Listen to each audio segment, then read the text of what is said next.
Hello students, कैसे हैं आप सब। आशा करती हूँ आप अच्छे होंगे और अच्छे से अपनी पढ़ाई कर रहे होंगे। मैं मोनिका रावत आपका स्वागत करती हूँ आईसीटी वर्चुअल क्लासरूम देहरादून में। बच्चों, आज हम क्लास 8 का जो आपका सब्जेक्ट है साइंस, उसका chapter stars and the solar system start करने जा रहे हैं।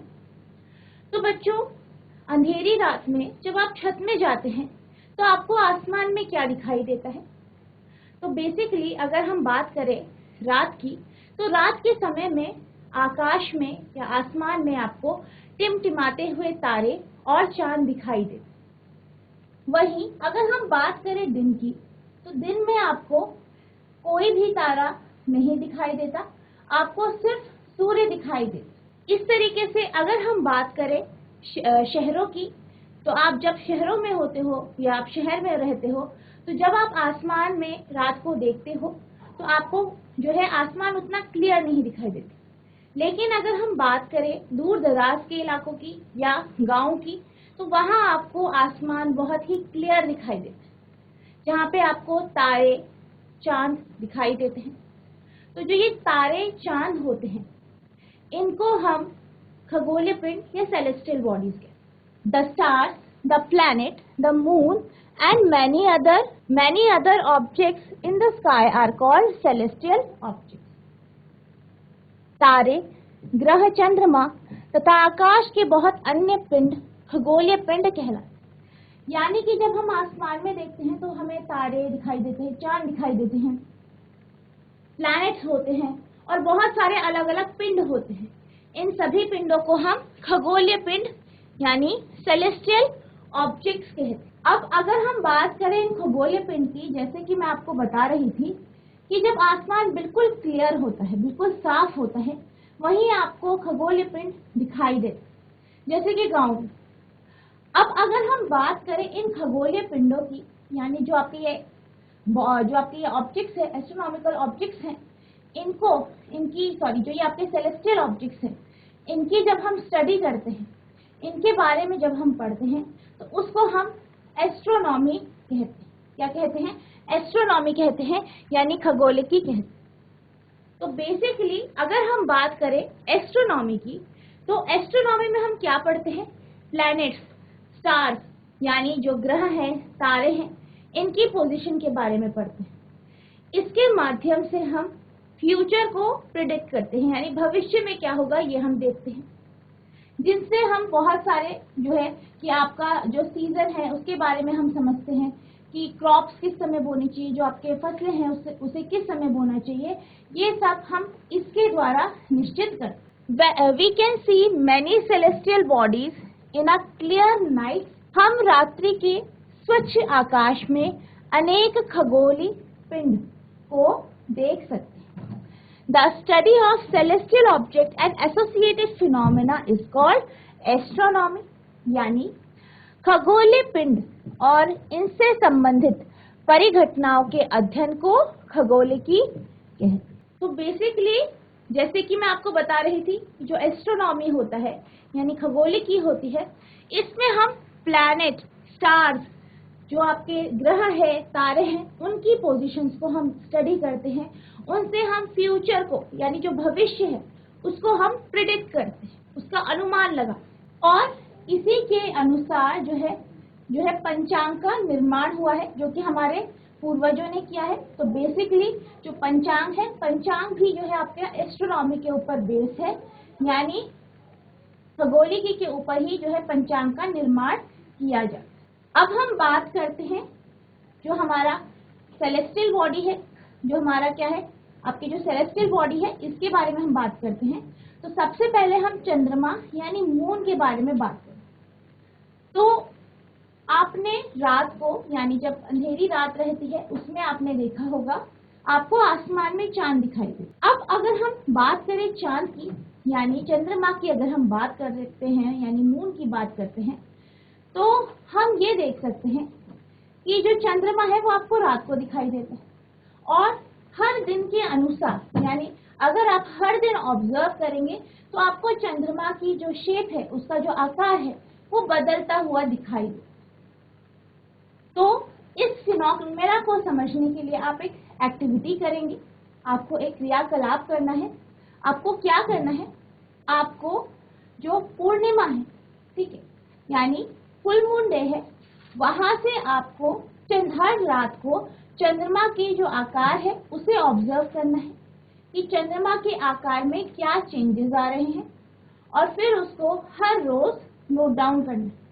जैसे आपको चंद्रमा की शेप दिखाई देती है उसी के अनुसार आपको जो है चंद्रमा का आकार बनाना है, और हर रोज आपको इस प्रोसेस को दोहराना है।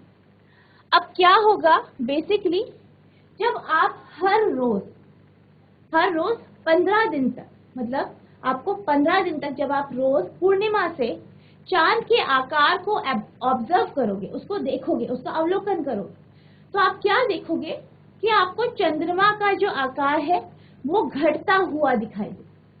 अगर आप पूर्णिमा से शुरू करते हैं तो आपको चंद्रमा घटता हुआ दिखाई दे। वहीं अगर आप अमावस के दिन से, यानी जो अमावस की रात है, वहां से अगर आप रोज 15 दिन तक चंद्रमा को ऑब्जर्व करते हैं तो आप ये देखेंगे कि आपका जो चंद्रमा है उसका आकार बढ़ता जा रहा है। तो आपको इस ऑब्जर्वेशन को डेली बेसिस पे रात को देखना है और चंद्रमा का जो आकार है उसे ऑब्जर्व करना है, उसका अवलोकन करना है। तो आप जब ऑब्जर्व करेंगे तो आपको कुछ इस तरीके का शेप दिखाई दे, ठीक है। यानी अगर हम बात करें, अगर आप पूर्णिमा से शुरू करते हैं तो आपको कुछ शेप यहाँ से, यानी पहला आपको इस तरीके का चांद दिखेगा, फिर इस तरीके का, इस तरीके का, इस तरीके से आपको जो है पूरे ये जो चंद्रमा है उसके आकार में बढ़ोतरी, घटते हुए दिखाई देगा अगर आप पूर्णिमा से देखें। और वहीं अगर आप अमावस्या देखते हैं तो आपको चंद्रमा का आकार इस तरीके से बढ़ता हुआ दिखाई देगा। आप बढ़ता हुआ इसे ऑब्जर्व करें, ठीक है। अब अगर हम बात करें इसकी, तो इसे हम क्या कहते हैं, फेजेस ऑफ मून कहते हैं। यानी जो चंद्रमा है उसके जो शेप, यानी उसके जो आकार में परिवर्तन आ रहा है उसको हम चंद्रमा की कलाएं या फेजेस ऑफ मून कहते हैं। अब अगर हम बात करें चंद्रमा की कलाएं कि ये इस तरीके से क्यों हमें दिखाई देती हैं, तो हम इससे जो है इसको हम इस डायग्राम के माध्यम से समझ सकते हैं। तो आप यहाँ पे जानते हैं कि जो सूर्य है, सूर्य का चक्कर पृथ्वी काट रही है, ठीक है, उसकी परिक्रमा पृथ्वी कर रही है और पृथ्वी की परिक्रमा चंद्रमा कर।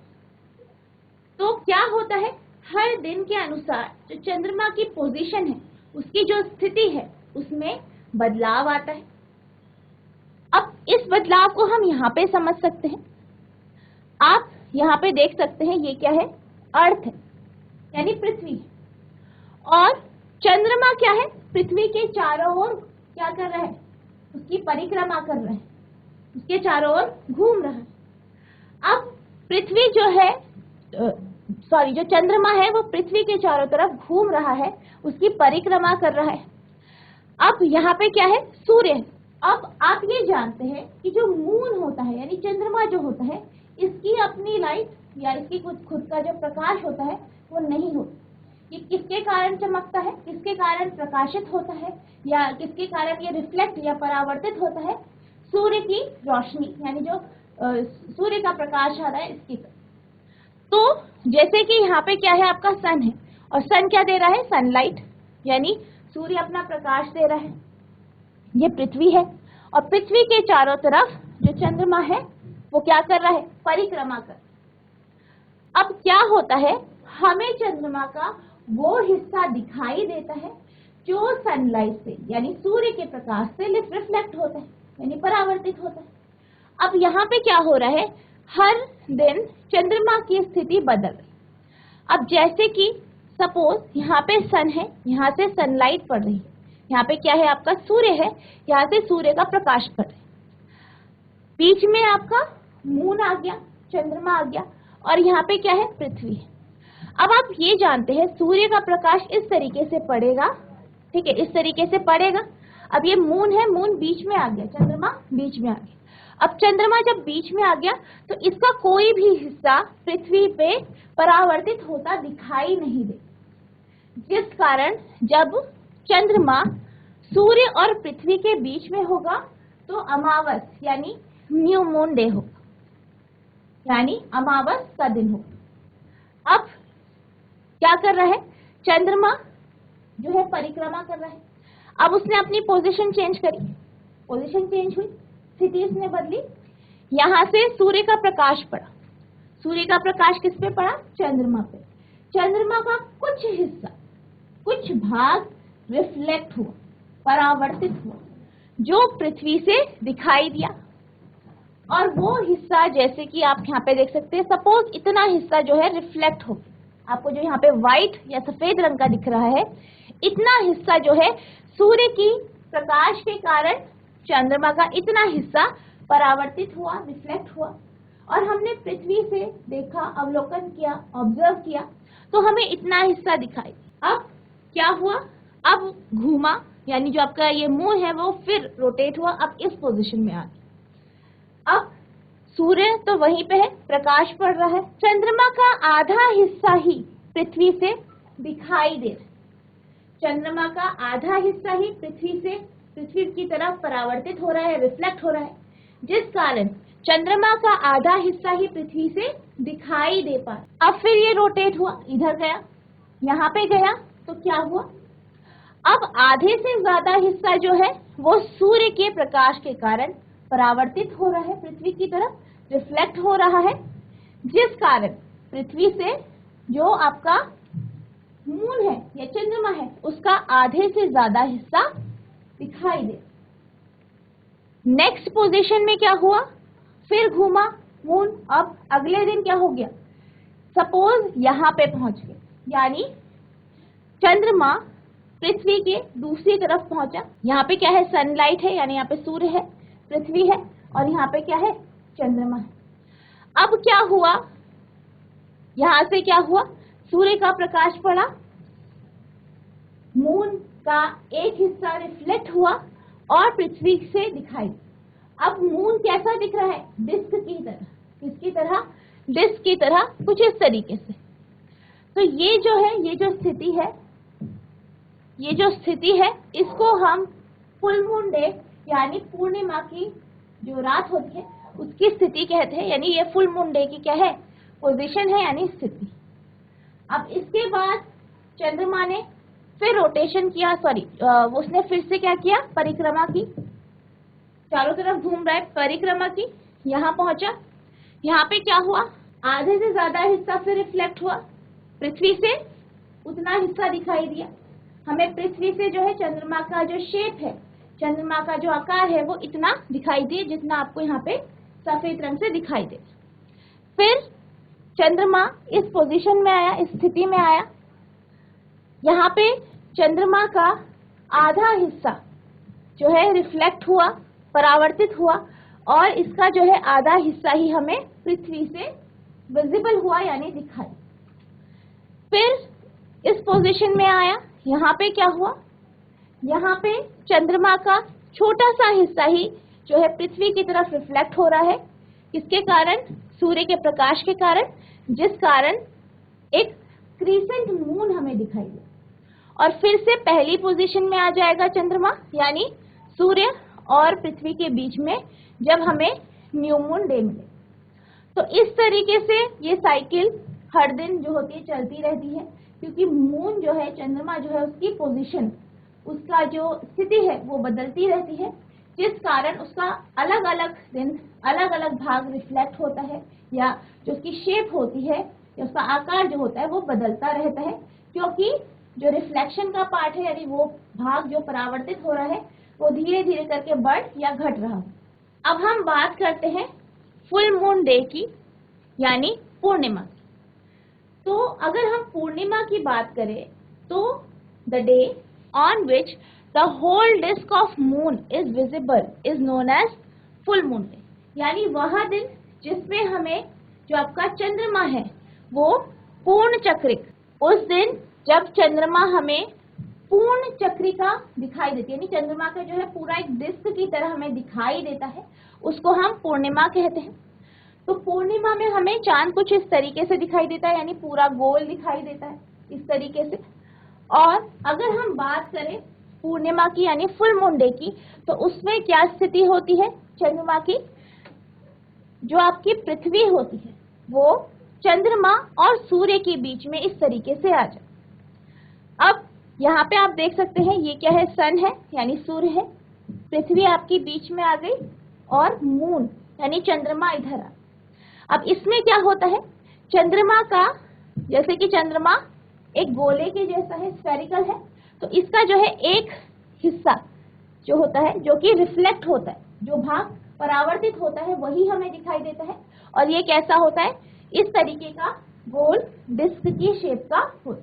अब क्या होता है, अगर हम बात करें पूर्णिमा की, तो पूर्णिमा के बाद क्या होता है, जैसे कि अभी हम बात कर रहे थे, धीरे धीरे करके हर रात को जो चंद्रमा है, चंद्रमा का जो आकार है यानी उसका जो ब्राइट पार्ट है, जो चमकीला हिस्सा है, वो धीरे धीरे करके पतला होता जाता।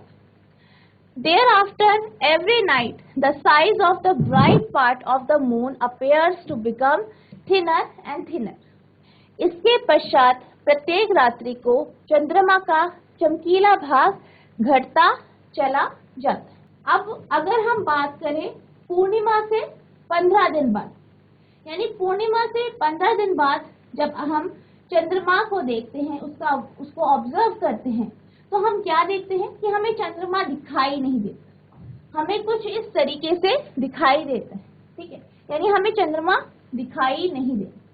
तो इस तरीके का दिन जो कि आपके पूर्णिमा के 15 दिन बाद आता है, तो इस जो ये दिन होता है इसको हम न्यू मून डे कहते हैं यानी अमावस्या कहते हैं। और इसमें अगर हम पोजीशन देखें चंद्रमा की, तो चंद्रमा जो होता है वो पृथ्वी और सूर्य के बीच में होता है। अब इसमें क्या होता है कि चंद्रमा का इस तरीके से प्रकाश पड़ रहा है, लेकिन जो मून है, सॉरी जो आपका सूर्य है, उसका इस तरीके से प्रकाश पड़ रहा है, पर जो मून है यानी चंद्रमा है, उसका वह हिस्सा जो परावर्तित हो रहा है, जो रिफ्लेक्ट हो रहा है सनलाइट के कारण, वो पृथ्वी से दिखाई नहीं देता है, जिस कारण हमें अमावस के दिन जो है आसमान में चांद दिखाई नहीं देता। On the 15th day of moon is not visible. This day is known as new moon day. 15वें दिन चंद्रमा दिखाई नहीं पड़ता है, इस दिन को अमावस्या कहते हैं। अब क्या होता है कि जैसे कि आपका पहले आ गई पूर्णिमा यानी फुल मून डे, यानी जो पूर्णिमा है, पूर्णिमा के 15वें दिन यानी 15th डे पे न्यू मून डे यानी अमावस का दिन आता है। अब अगर हम बात करें इस साइकिल के बीच में, तो क्या होता है कि जैसे कि पूर्णिमा है, पूर्णिमा के बाद जैसे कि अभी हम पढ़ रहे थे, धीरे धीरे करके जो चांद होता है, चंद्रमा होता है, उसका आकार पतला होता जाता है, छोटा होता जाता है, बदलता जाता है। और फिर 15वें दिन क्या हो जाता है, न्यू मून डे यानी अमावस हो जाती है। क्या हो जाती है, अमावस।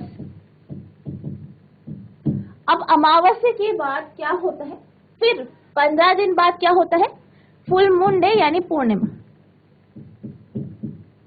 फिर से 15 दिन बाद फुल मून डे होता है। अब अमावस्या पूर्णिमा के बीच में क्या होता है, धीरे धीरे करके चांद का आकार बढ़ता जाता है। क्या होता है, धीरे धीरे करके चांद का आकार बढ़ता है।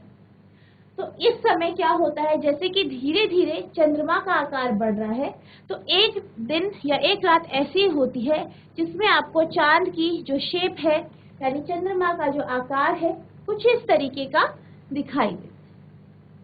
तो इसको हम क्रिसेंट मून या बाल चंद्र कहते हैं। और ये हमें कब दिखाई देता है, अमावस के अगले दिन। कब दिखाई देता है, अमावस के अगले दिन। The next day, only a small portion of moon appears in the sky. यानी अगले दिन क्या होता है, एक छोटा सा पोर्शन, एक छोटा सा हिस्सा चंद्रमा का वो हमें आसमान में या आकाश में दिखाई देता है। This is known as crescent moon. इसको हम क्रीसेंट मून कहते हैं, यानी इसे हम बाल चंद्र कहते हैं। अगले दिन चंद्रमा का एक छोटा भाग आकाश में दिखाई देता है, इसे बालचंद्र कहते हैं। अब क्या होता है, जैसे कि मैं आपको बता रही थी कि अमावस के बाद धीरे धीरे चंद्रमा बढ़ता जाता है या उसका जो आकार है वो बढ़ता जाता है और फिर 15वें दिन में हमें फुल मून, यानी अगर हम बात करें पूर्णिमा की तो हमें पूर्णिमा का चांद दिखाई देता है। Then again the moon grows larger every day, यानी फिर क्या होता है, फिर दोबारा धीरे धीरे करके चंद्रमा बड़ा होता जाता है। On the 15th day, once again, we get a full view of the moon. अब क्या होता है, 15वें दिन हमें चंद्रमा का एक पूरा जो है गोल चंद्रमा हमें दिखाई देता है, यानी हमें मून फुल दिखाई देता है, पूर्ण दिखाई देता है। इसके पश्चात फिर प्रतिदिन चंद्रमा बड़ा होता जाता है। 15वें दिन एक बार फिर से चंद्रमा एक पूरा दृश्य देखते हैं, यानी हम क्या करते हैं, 15वें दिन हमें चंद्रमा का फिर से एक पूरा शेप या पूरा जो दृश्य है वो दिखाई देता है। और ये जो प्रोसेस है, कौन सी प्रोसेस, जो आपकी पूर्णिमा से शुरू हुई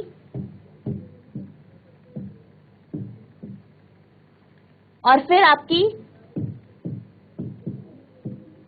अमावस तक चली, ठीक है, इसको हम क्या कहते हैं, ये जो शेप में चेंजेस जो आ रहे हैं पूर्णिमा के बाद अमावस के बाद, तो ये क्या, इसे क्या बोलते हैं, फेजेस ऑफ मून। क्या कहते हैं, फेजेस ऑफ मून, यानी चंद्रमा की कला। और ये आपको 30 डेज तक दिखाई देता है, पूरा 30 दिन तक आपको ये दिखाई। The various shapes of bright part of moon as seen during a month is called phases of moon, यानी ये जो अलग अलग शेप है, चमकीले भाग की अलग अलग जो आकार है, ये आपको पूरे महीने दिखाई देती है और इसे हम क्या कहते हैं, फेजेस ऑफ मून के। पूरे माह तक दिखाई देने वाली चंद्रमा की प्रदीप्त भाग की विभिन्न आकृतियों को चंद्रमा की कलाएं कहते हैं। अब अगर हम बात करें फेजेस ऑफ मून की, तो जो फेजेस ऑफ मून है इसी के अनुसार जो है इंडिया में या भारत में जो है फेस्टिवल्स मनाए जाते, जैसे कि आपका गुरु नानक जयंती हो गया, यानी गुरु पूर्णिमा, बुद्ध पूर्णिमा और होलिका दहन।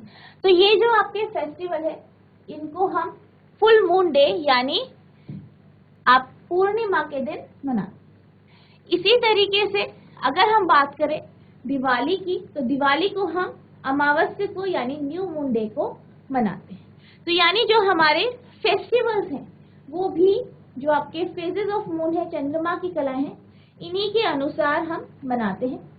जैसे कि आपका महाशिवरात्रि हो गया, the time period between one full moon to the next full moon is slightly longer than 29 days. यानी अगर हम बात करें फुल मून डे और दूसरे फुल मून डे की, यानी पहली पूर्णिमा और दूसरी पूर्णिमा की, तो इसके बीच में जो गैप होता है वो लगभग 29 दिन का होता है। और इस पीरियड को या इस जो ये टाइम पीरियड है, ये जो टाइम पीरियड है आपका, इसको हम मंथ कहते हैं। क्या कहते हैं, मंथ, यानी माह कहते हैं। एक पूर्णिमा से दूसरी पूर्णिमा तक की अवधि 29 दिनों से कुछ अधिक होती है, यानी 29 डेज से थोड़ा सा ज्यादा होती है। बहुत से कैलेंडरों में इस अवधि को एक माह कहते हैं, यानी बहुत सारे जो कैलेंडर्स हैं उनमें क्या कहते थे, 1 मंथ या एक माह कहते हैं। अब अगर हम बात करें चंद्रमा की, जैसे कि मैं आपको बता रही थी कि जो चंद्रमा है, जो आपका मून है, उसकी हमें हर रात को अलग अलग जो है शेप दिखाई देती। क्यों दिखाई देती है, क्योंकि उसका उतना भाग जितना हमें दिखाई दे रहा है वो सूर्य के प्रकाश से रिफ्लेक्ट हो रहा है, यानी परावर्तित हो। अब अगर हम चंद्रमा की बात करें तो चंद्रमा क्यों रिफ्लेक्ट हो रहा है सूर्य के प्रकाश से, क्योंकि उसकी खुद की लाइट नहीं होती, वो सूर्य के प्रकाश से रिफ्लेक्ट होती। और अगर हम सूर्य की बात करें, सन की बात करें, तो सन का अपना प्रकाश होता है, यानी उसका अपनी लाइट होती है, क्योंकि वो क्या है, एक स्टार है, एक तारा है। The moon does not produce its own light whereas sun and other stars do. चंद्रमा सूर्य तथा अन्य तारों की भांति अपना प्रकाश उत्पन्न उत्पन्न नहीं करता। We see the moon because the sunlight falling on it gets reflected towards us. हमें चंद्रमा क्यों दिखाई देता है? क्योंकि चंद्रमा पर जो है सूर्य का प्रकाश पड़ता है, वो रिफ्लेक्ट होता है, हमारी आंखों तक पड़ता है। यही कारण है कि हमें, अगर हम बात करें चंद्रमा की, जो हमें चंद्रमा के अलग अलग जो है शेप दिखाई देती है हर रात को, तो बेसिकली ऐसा क्यों होता है? ऐसा इसलिए होता है कि क्योंकि चंद्रमा का उतना हिस्सा हमें या जो है सूर्य के कारण रिफ्लेक्ट होता है, परावर्तित होता है और हमारी आंखों तक पहुंचता है। यही कारण है कि हमें चंद्रमा के अलग अलग हिस्से हर रात को दिखाई देते। हमें चंद्रमा इसलिए दिखाई देता है क्योंकि यह अपने पर पड़ने वाले सूर्य के प्रकाश को हमारी ओर परावर्तित कर देता है। We therefore see only that part of the moon from which the light of the sun is reflected towards us. यानी हमें चंद्रमा का सिर्फ वही भाग हमें दिखाई देता है जो रिफ्लेक्ट होता है। किससे रिफ्लेक्ट होता है? किससे परावर्तित होता है? सूर्य के प्रकाश के कारण जो परावर्तित होता है वही भाग हमें दिखाई देता है। इसलिए हम चंद्रमा के उसी भाग को देख पाते हैं जिस भाग से सूर्य का प्रकाश परावर्तित होकर हम तक पहुंचता है। अब जैसे कि आप यहाँ पे देख सकते हैं, ये सन है, सूर्य है, ठीक है, ये सूर्य है और ये आपकी पृथ्वी है और ये चंद्रमा है।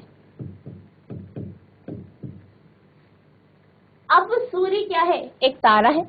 ये क्या कर रहा है? अपनी हीट और लाइट को उत्सर्जित कर रहा है, यानी ऊष्मा और प्रकाश को उत्सर्जित कर रहा है। अब इससे क्या हुआ? प्रकाश उत्सर्जित हुआ, वो पड़ा किस पे? पड़ा चंद्रमा पे।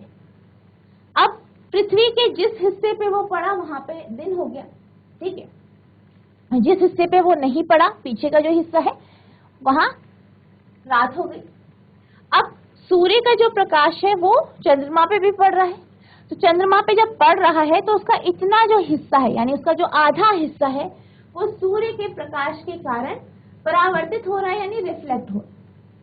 अब वो रिफ्लेक्ट हो रहा है और रिफ्लेक्ट होके वो पृथ्वी के तक पहुंच रहा है। कहाँ तक पहुंच रहा है? पृथ्वी तक पहुंच रहा है।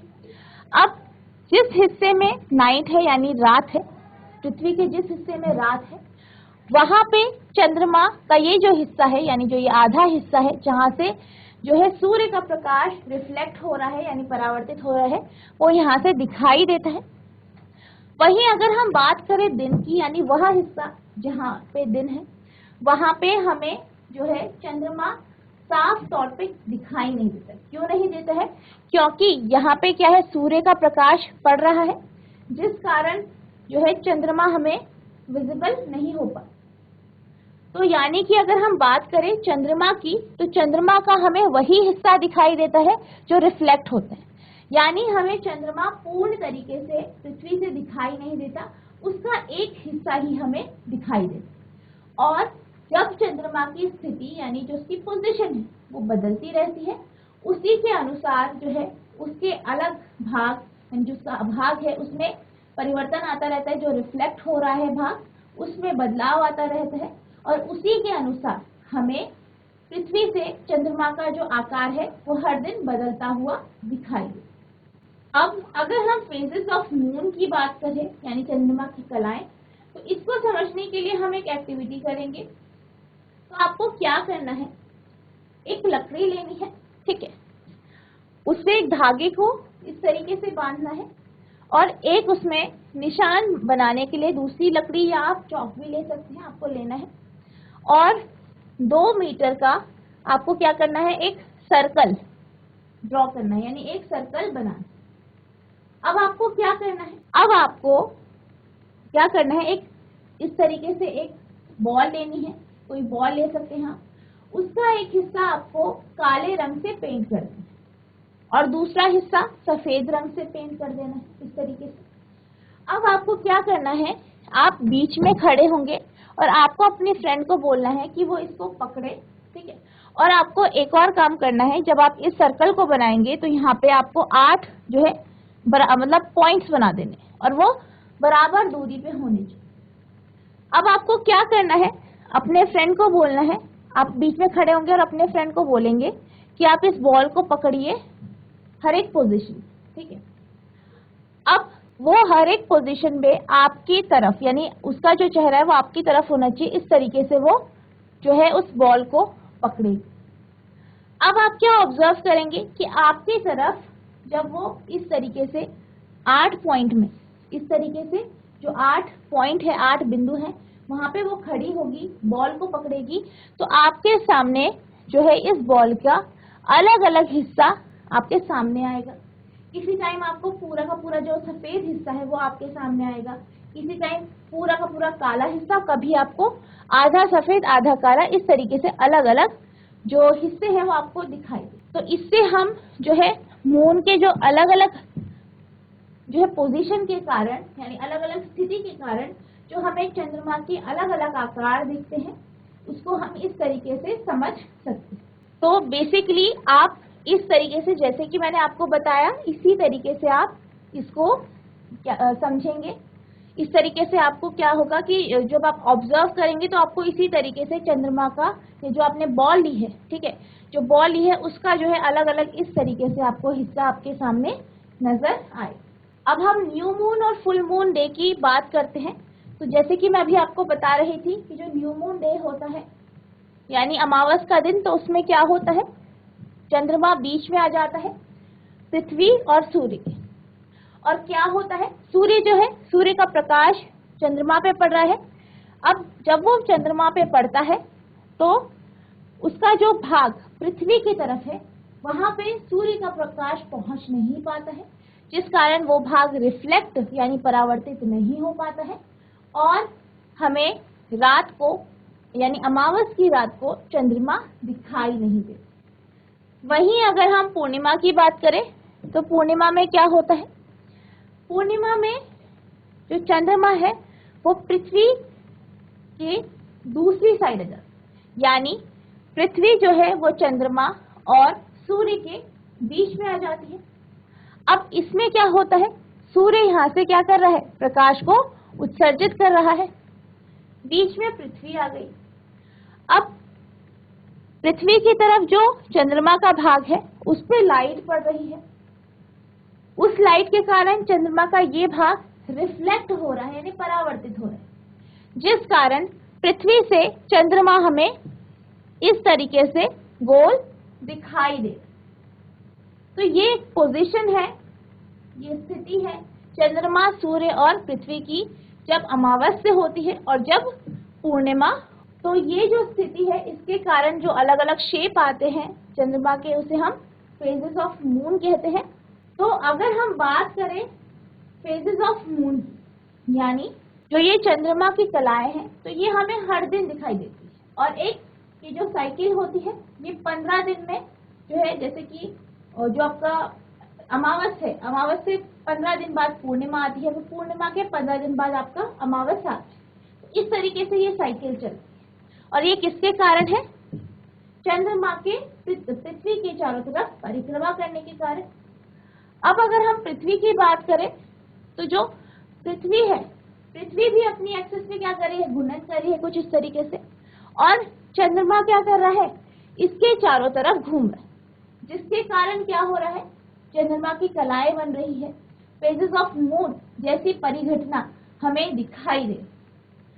तो चंद्रमा क्या कर रहा है, पृथ्वी की परिक्रमा कर रहा है, तो इसको हम क्या कहते हैं, इसको हम चंद्रमा का रेवोल्यूशन कहते हैं। यानी जब चंद्रमा पृथ्वी के चारों तरफ एक परिक्रमा को पूर्ण करता है, यानी एक चक्कर वो पृथ्वी का काट देता है, तो उसको उसका रेवोल्यूशन कहते हैं।